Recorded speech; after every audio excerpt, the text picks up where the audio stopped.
Dear friends,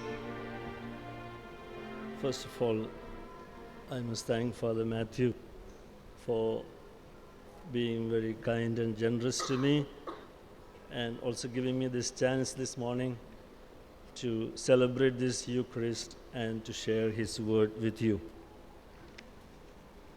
I would like to look at the bulletin that you all have. You see a fresh smiling face of Father Matthew, and then he writes, "Let us accept the challenge to become bread and drink for others. You are what you eat." All of us know how to eat, when to eat, and what to eat. And it says, we are what we eat. Luckily, we do not become like what we eat, or we are not transformed into what we eat. The process of assimilation, the food is assimilated into our body, and the food turns to be like us, fits into different parts of our body. But with regard to the Eucharist, it is just the opposite. When we receive the body and blood of Jesus at the Eucharist, he should not become like us. Instead, we have to become like him. This is the secret of the Eucharist. This is what Jesus tells us today, I am the bread of life. And you heard in the reading from the book of Kings, Prophet Elijah. And he is given a special food from heaven. He ate it only twice, and then he is able to walk for 40 days. We have really no clue exactly as to what he ate. I figured it could be something like what the astronauts take when they go into space. Must have been some special type of capsule type of food. But it is the source that made the difference. It came from God. And that gave him strength to walk 40 days. And today Jesus says, I am the bread that came down from heaven. People started immediately murmuring, discussing, doubting. We know of many Eucharistic miracles that happened during the course of history.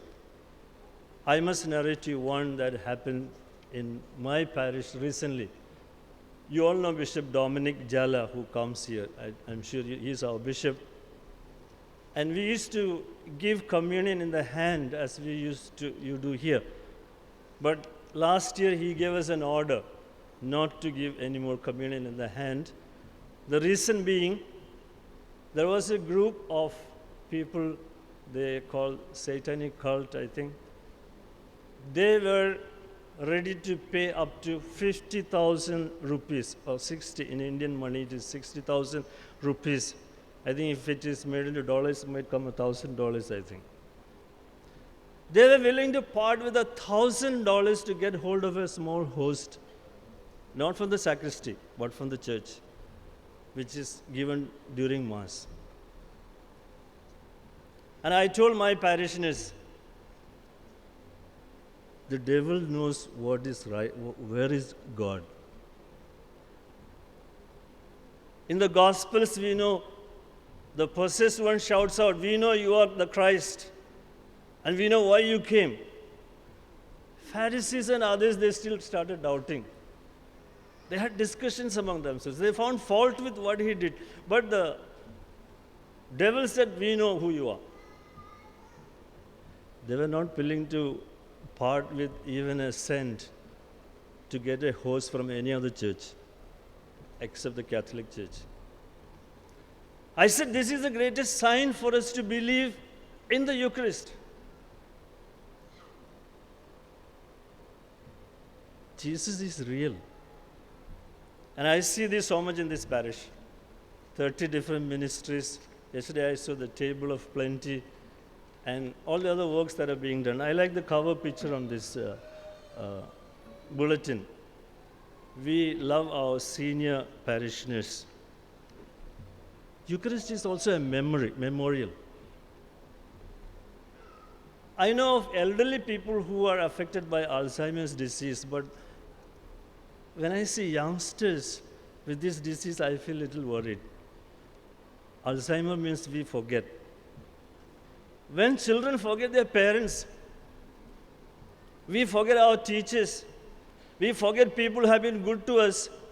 That's a type of Alzheimer's. And here you have, we love our senior parishioners, we remember them, and Eucharist is really this memorial. This is what Jesus gave us. He said, I am the bread that came down from heaven. You remember in the desert, the devil tempted Jesus. After 40 days of fasting, he said, turn these stones into bread. Jesus, unlike us, instead of falling into temptation, he took a clue from the tempter and he declared, I am the bread. Not the stone. He turned himself into bread instead of turning stones into bread. And he declared this, I am the bread came down from heaven. And we are so fortunate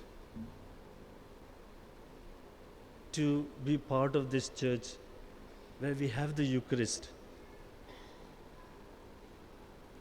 Through these sinful hands of mine, I can bring down Jesus on our altar. This is a miracle that happens in our lives every day. We have the eternal banquet at our disposal, and unfortunately, some are on diet. The Eucharist is a great privilege that we have in our church. And as parents, my earnest request to you, and I know you are doing it, but just to remind you, let's hand over to our children this faith. The 24-hour adoration that we have in the church here. It's a great source of blessing to all of us, to all our families, and to generations of children that will come after us. That's the power of the Eucharist. The Mass that we celebrate now, it's not just something of today. From the Last Supper table of Jesus up to this table here, that is the sacrifice that is being continued. And St. Paul in his letter tells us we have to become like Christ. The aroma of Christ, the order of Christ. I think the cosmetic industry must have taken a clue from St. Paul, and they have produced all kinds of scents and colognes and I don't know what not to make us have some other. Whereas Paul says, when a Catholic was partaking from the Eucharistic table, when he comes out, the aroma of Christ, the order of Christ is what should be seen. Moses, when he came down from the mountain, he was shining. Others couldn't look at him. This is the transformation that must happen. And this is what Father has written, and this is what I would like to remind me and you at this Eucharistic table. As we celebrate this memorial, this sacrifice, let's remember everyone who has been good to us, our family members, and let's also remember those who come after us. And as St. Paul tells us, one who has received Jesus, he cannot anymore be quarreling, selfish, fighting, ungodly spirit. No. Let's allow the Jesus whom we receive daily to transform us, transform our lives, and may all of us look like him every day in our life.